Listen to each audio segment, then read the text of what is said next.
Hello, welcome to my YouTube channel. हम C++ के questions कर रहे थे। पिछले वीडियो में हमने 30 क्वेश्चंस करे थे C++ के, जो कि एग्ज़ाम्स में पूछे जाते हैं। काफ़ी इंपॉर्टेंट क्वेश्चंस है ये। 50 क्वेश्चंस की टोटल सीरीज़ है, जिसमें हम 31 नंबर क्वेश्चन आज करेंगे। ठीक है, तो चलिए क्वेश्चन पढ़ते हैं। विच STL मतलब होता है standard template library container. Which STL container stores elements in continuous manner। तो इसमें क्या होगा, इसमें होगा हमारा वेक्टर।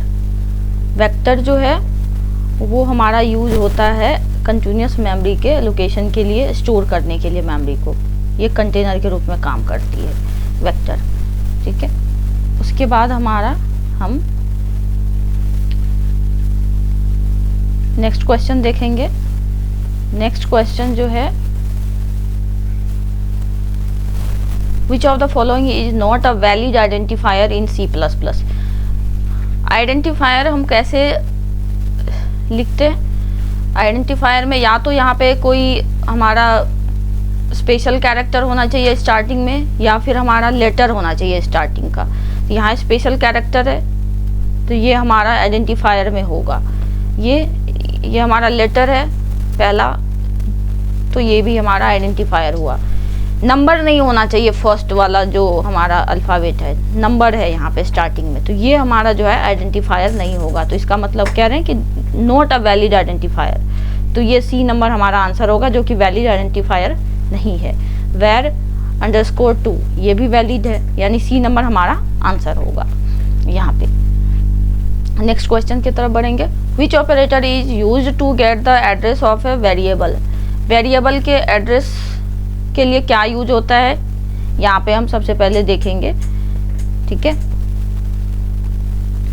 ठीक है। वेरिएबल के एड्रेस के लिए यहाँ पर हमारा एम्परसेंड यूज होता है एड्रेस के लिए। अगर वही कहेगा डेटा को रेफर करने के लिए, डिक्लेयर करने के लिए वेरिएबल यहाँ पे पॉइंटर को, तो ये एस्ट्रिक सिंबल यूज होता है। यहाँ पे क्या है, एम्परसेंड। इसको हम इसको हम एम्परसेंड बोलते हैं। ये यूज होता है एड्रेस के लिए। ठीक है, नेक्स्ट क्वेश्चन में देखेंगे। The loop which executes at least once. कम से कम एक बार कंडीशन चेक से पहले जो यूज होता है लूप जो एग्जीक्यूट होती है, वो डू वाइल लूप होती है। यानी डू वाले सेक्शन में जो भी फंक्शन है इस बीच में, ये पहले एग्जीक्यूट होगी, उसके बाद जो फाइल कंडीशन है वो चेक होती है। ठीक है, तो यानी कम से कम एक बार एग्जीक्यूट होती है। उसके बाद 35 नंबर देखेंगे। विच of the following declares a reference variable.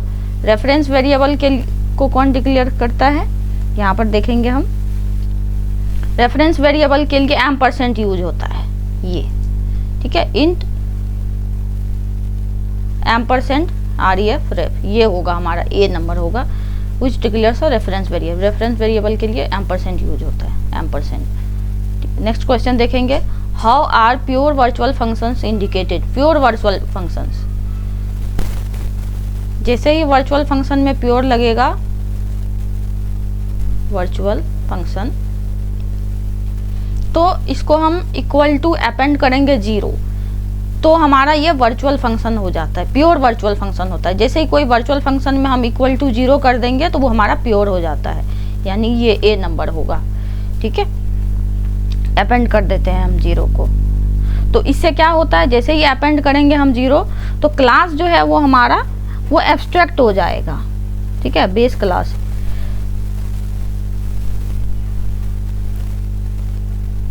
ठीक है, नेक्स्ट क्वेश्चन हम देखेंगे। नेक्स्ट क्वेश्चन में what is the default access specifier in C++। हाँ, एक्सेस स्पेसिफायर जो है हमारा 3 तरह का होता है, प्राइवेट होता है, प्रोटेक्ट होता है, पब्लिक होता है। तो इसमें क्या रहा है, अगर डिफ़ॉल्ट अगर हमें दिया हुआ नहीं है, स्पेसिफाई नहीं किया हुआ है एक्सेस स्पेसिफायर, उस केस में हमारा पब्लिक होता है। बाय डिफ़ॉल्ट पब्लिक हम चूज करेंगे। ठीक है, विच ऑपरेटर कांट बी ओवरलोडेड। कौन सा ऐसा ऑपरेटर है जो ओवरलोड नहीं किया जा सकता है, यानी साइज ऑफ ऑपरेटर यहाँ ऑप्शन होगा। साइज ऑफ ऑपरेटर जो है इसको हम ओवरलोड नहीं कर सकते हैं, या फिर हमारा जो यहाँ पे रहता है एक और आता है ऑपरेटर, वो भी हम आपको बता रहे हैं, जैसे कि रिजोल्यूशन ऑपरेटर है हमारा, मेंबर एक्सेस है, जो हम एक्सेस करते हैं, ये साइन रहता है मेंबर एक्सेस का है, मेंबर एक्सेस। या फिर आपका आता है resolution operator, resolution, scope resolution, ये सब, ये जो होते हैं ये ओवरलोड नहीं होते हैं। ठीक है, नेक्स्ट क्वेश्चन जो है वो पढ़ेंगे हम। Which of the following is used to terminate a loop, which of the following is used to terminate a loop prematurely. कह रहा है कि which of the following is used to terminate a loop prematurely. Prematurely का means क्या होता है, मतलब क्या होता है प्रीमेच्योरली, मतलब लूप को हम पूरा नहीं चलाएंगे, लूप को बीच में ही, जब हमारा प्रोग्राम एग्जीक्यूट हो रहा है बीच में ही हम उसको हम लूप से बाहर आ जाएंगे। ठीक है, एग्जीक्यूशन बंद हो जाएगा, टर्मिनेट हो जाएगा प्रोग्राम। ये कब होगा, जब हम ब्रेक स्टेटमेंट लगा देंगे। जैसे ही ब्रेक लग जाएगा, यानी लूप हमारा मान लीजिए i इक्वल टू 0 से i लेस देन n से i प्लस प्लस जैसे हम चलाएंगे। ठीक है, तो उस केस में क्या होगा, अगर मान लीजिए हमारा 3 i इक्वल टू i का वैल्यू 3 तक 3 टाइम्स लूप चलाना हो, उसके बाद हम ब्रेक स्टेटमेंट लगा देंगे, तो वहीं प्रोग्राम हमारा टर्मिनेट हो जाएगा, आगे हमारा प्रोग्राम एग्जीक्यूशन होगा ही नहीं। तो ये टर्मिनेट प्रीमेच्योरली करता है ब्रेक स्टेटमेंट। ठीक है, उसके बाद हमारा है 40 नंबर। 40 नंबर में क्या है, which data type use to store true और फॉल्स वैल्यूज। ट्रू और फॉल्स वैल्यूज को कौन स्टोर करता है, बुलियन, BWL बुलियन। बुलियन में अगर ट्रू है तो हमारा 1 होगा, फॉल्स है तो हमारा 0 होगा। इस तरीके से हम यूज करते हैं। तो ये आंसर हमारा यहाँ पे हो गया C। 41 नंबर क्वेश्चन देखेंगे। विच header file is required for input output. Input output के लिए कौन सा हेडर फाइल यूज होता है, IO स्ट्रीम यूज होता है। IO stream, input output stream, C इन, C आउट, ये सारे इसमें, ये प्रोसेसर का सारा इसमें मौजूद रहता है IO स्ट्रीम में। conio.h में क्या रहता है, conio.h कंसोल के लिए काम करता है, ये हैंडल करता है फाइल को। कंसोल के लिए, कंसोल जो रहता है, जो जहाँ पर हमारा डिस्प्ले होता है आउटपुट, मान लीजिए ये है, यहाँ हमारा आउटपुट जैसे सम निकाले, सम हमारा 10 आया, तो ये जो डिस्प्ले होती है वो कंसोल पे ही होता है, उसको ये मैनेज करती है। stdio.h, अब ये क्या होता है, ये एक हेडर फाइल है जो कि बहुत सारे फंक्शंस प्रोवाइड करती है इनपुट आउटपुट के लिए, फाइल हैंडलिंग के लिए। ठीक है, ये प्रोवाइड करती है फंक्शंस प्रोवाइड करती है इनपुट आउटपुट के लिए, फाइल हैंडलिंग के लिए। ये काफ़ी इम्पोर्टेंट क्वेश्चन है, इससे लाइब्रेरी से के रिगार्डिंग क्वेश्चन हर बार एक ना एक क्वेश्चन रहता ही है। ठीक है, ये चौथे में क्या है, stdlib.h यानी स्टैंडर्ड लाइब्रेरी। ये क्या काम करता है, ये डिफाइन करता है, ये 4 टाइप के वेरिएबल्स होते हैं, जैसे कि several macros and various function for performing general functions. ये जनरल फंक्शन को परफॉर्म करने के लिए यूज होता है। ठीक है, तो इस तरीके से है ये जनरल फंक्शन को यूज करने के लिए। ठीक है, तो आंसर क्या होगा, IO स्ट्रीम यहाँ पे। उसके बाद हमारा जो क्वेश्चन है 42 नंबर का क्वेश्चन, वो देखेंगे हम। 42 नंबर में क्या कह रहा है, which keyword is use to declare a constant variable. Constant variable के लिए हमारा कौन सा कीवर्ड यहाँ पर यूज होगा। जैसा कि हमने प्रोग्राम में पहले भी पढ़ा हुआ है, कांस्टेंट के लिए हमारे पास ये कॉन्स्ट कीवर्ड जो है ये यूज होता है। कोई भी वैल्यू में अगर हमारा कॉन्स्ट लगा देंगे, कांस्टेंट मान लीजिए ए, तो ये वैल्यू जो है हमारा कांस्टेंट होगा डायरेक्ट ऑपरेंड के लिए। ठीक है, नेक्स्ट क्वेश्चन देखेंगे। What is the feature of encapsulation. Encapsulation का क्या काम होता है, हमने पहले भी पढ़ा था। ये डेटा और मेंबर फंक्शन, डेटा मेंबर और डेटा फंक्शन और मेंबर फंक्शन दोनों को क्या करता है, एक यूनिट में कंबाइन करता है, बाइंडिंग डेटा एंड फंक्शंस। ये होगा यहाँ पे आंसर हमारा 44 में A नंबर होगा। ठीक है, उसके बाद नेक्स्ट क्वेश्चन क्या है, नेक्स्ट क्वेश्चन है which function is called when an object goes out of scope. क्या रहा, which function is called when an object goes out of scope, यानी स्कोप से बाहर जाता है तो कौन फंक्शन कॉल होता है यहाँ पे।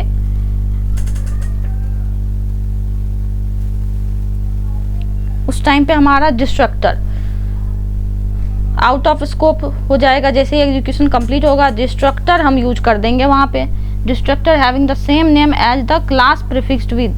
जैसे कि ये वाला, ये अगर जैसे ही क्लास के आगे लग जाएगा ये साइन, वो क्लास हमारा डिस्ट्रॉय हो जाएगा, आउट ऑफ स्कोप हो जाएगा। ठीक है, ये ऑटोमेटिकली कॉल्ड होती है क्लीन करने के लिए, ये ऑटोमेटिकली कॉल होता है क्लीन अप के लिए। ठीक है, फाइल और मेमोरी को क्लीन करने के लिए यूज होता है जैसे ही हमारा एग्जीक्यूशन कंप्लीट हो जाता है। तो उसके बाद नेक्स्ट क्वेश्चन जो है हमारा ये है, can we create objects of an abstract class. अब ये कह रहे हैं कि एब्स्ट्रैक्ट क्लास के ऑब्जेक्ट को क्या हम क्रिएट कर सकते हैं? नहीं, नो। यहाँ पर हमारा जो आंसर आएगा वो आएगा नो। अब क्यों नहीं कर सकते हैं तो ये हम देखेंगे। Abstract class are incomplete by design, ये इनकम्प्लीट है बाय डिजाइन। इसके लिए हमें प्योर वर्चुअल फंक्शन की यूज होती है। हमने इससे पहले भी एक क्वेश्चन देखा था, उसमें प्योर वर्चुअल फंक्शन का जिक्र था। प्योर वर्चुअल क्या कॉन्सेप्ट था? प्योर वर्चुअल फंक्शन बनाने के लिए क्या करेंगे, फंक्शन के लास्ट में अपेंड कर देंगे 0, तो ये एब्स्ट्रैक्ट क्लास यहाँ पर क्रिएट हो जाएगी। एब्स्ट्रैक्ट यानी कि एब्स्ट्रैक्ट क्लास जुड़ा हुआ है हमारा वर्चुअल फंक्शन से। वर्चुअल फंक्शन जैसे ही आया कॉन्सेप्ट तो एब्स्ट्रैक्ट क्लास है। जहाँ एब्स्ट्रैक्ट क्लास की जिक्र है वहाँ पर वर्चुअल फंक्शन होना जरूरी है। ठीक है, तो इसीलिए हम ऐसे वर्चुअल फंक्शन की जरूरत है। हम डायरेक्ट क्रिएट नहीं कर सकते हैं ऑब्जेक्ट एब्स्ट्रैक्ट क्लास में। ठीक है, ठीक। अब नेक्स्ट क्वेश्चन पढ़ेंगे हम। Which function is used to copy one object's data to another। यानी एक ऑब्जेक्ट के डेटा को दूसरे ऑब्जेक्ट में किस में हम कॉपी करेंगे? कॉपी कंस्ट्रक्टर में कॉपी करने का काम होता है। ठीक है, कॉपी कंस्ट्रक्टर का काम होता है, ये क्या करता है, ये इंश्योर करता है कि एक ऑब्जेक्ट के डेटा को दूसरे ऑब्जेक्ट में कैसे कॉपी करना है। तो ये इसका काम है। ठीक है, ये बी नंबर का हो गया हमारा। उसके बाद जो हमारा है वो हम पढ़ेंगे 47 में हम देखेंगे question. Which of the following is true about inline function.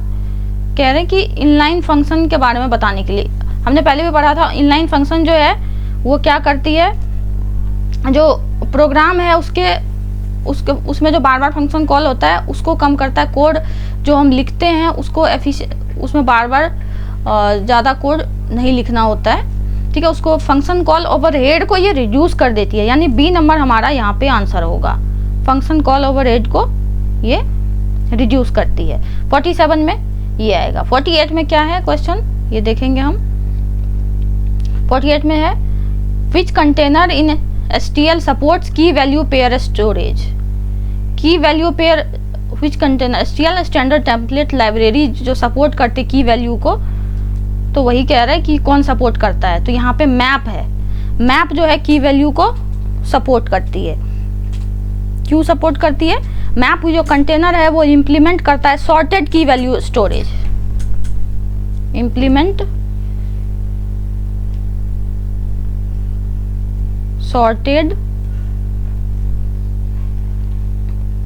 की वैल्यू स्टोरेज, ये इंप्लीमेंट करती है सॉर्टेड की वैल्यू को। ठीक है, ठीक। अब नेक्स्ट क्वेश्चन पढ़ेंगे। नेक्स्ट क्वेश्चन में है हमारा which of the following is the correct way to declare a pointer. ठीक है, करेक्ट वे पॉइंटर को डिक्लेयर करने का क्या है, यहाँ पे वही चीज पूछ रहा है इसमें। करेक्ट वे क्या है? करेक्ट वे जो होगा हमारा एस्ट्रिक सिंबल होगा। डिक्लेयर करने के लिए हमेशा एस्ट्रिक सिंबल यूज करते हैं, तो ये हमारा ए आंसर होगा हमेशा। Which of the following is the correct way to declare a pointer को डिक्लेयर करने के लिए करेक्ट वे यही होगा, ए होगा आंसर हमारा। इंट एस्ट्रिक पीटीआर पॉइंटर, ये होगा आंसर। 50 क्वेश्चन देखेंगे। Last question, which of the following is casts data types in C++? Static cast, dynamic cast, constant cast, ये तीनों ही टाइप्स ऑफ कास्ट है, डेटा टाइप्स है, कास्ट डेटा टाइप्स, तो ये सारे हैं, तो ऑल ऑफ दीज होगा इसमें आंसर। ये स्टैटिक जो है ये हमारा कंपाइल टाइम के लिए यूज होता है, डायनेमिक जो है हमारा ये रन टाइम के लिए यूज होता है, रन टाइम के लिए यूज होता है, कांस्टेंट ये कांस्टेंटनेस के लिए यूज होता है, ठीक है, इस तरीके से, ठीक है। अब हम नेक्स्ट क्वेश्चन में कुछ मिसलेनियस क्वेश्चंस लेके आएंगे जो कि स्टेट और बीपीएससी के पॉइंट ऑफ व्यू से इम्पोर्टेंट होगा। तब तक के लिए आप वीडियोस को देखिए, क्वेश्चंस को लाइक कीजिए, शेयर कीजिए, कमेंट कीजिए। Thank you.